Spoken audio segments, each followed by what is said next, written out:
Welcome back to the PlayStation Randomizer, the show where the randomizer gods pick a game for me to try from the 700 plus options in the new PlayStation Plus catalog, and I decide if that game is worth trying so you don't have to. Today's pick is...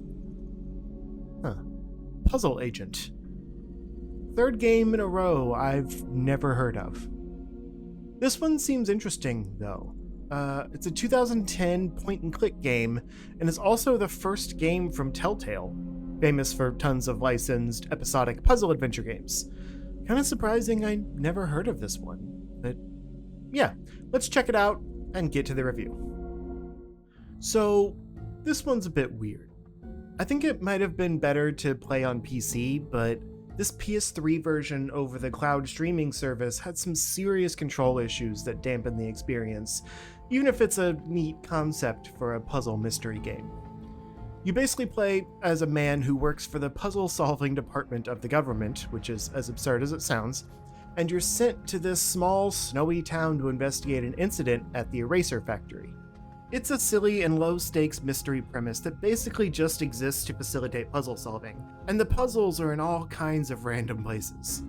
Think of it like Telltale's take on the Professor Layton games that were also new around that time. You see what objects are interactive and then talk to people, grab key items, and trigger puzzle missions.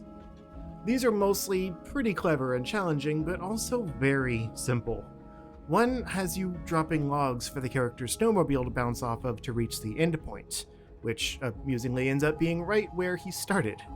Another has you figure out what gnome figure is missing by referencing the mirrored negative image against the current view, and another has you rotating frames around to find the hidden object.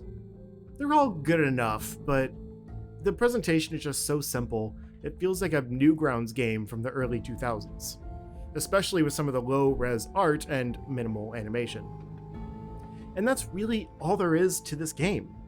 It has a lot of charm, but it's just not really for me, and the awkward way you have to control the game with buttons feels super dated compared to later Telltale games with on-screen reticles that make the console versions much closer to the PC version. I was never really sure what to do on each screen, or even when I had control, since there was little to no UI at any given time. If you're into this kind of game, it's definitely worth a try, even just for the lesson on where Telltale Games got its start. But I'm really hoping for a hidden gem soon, something I'd love next time.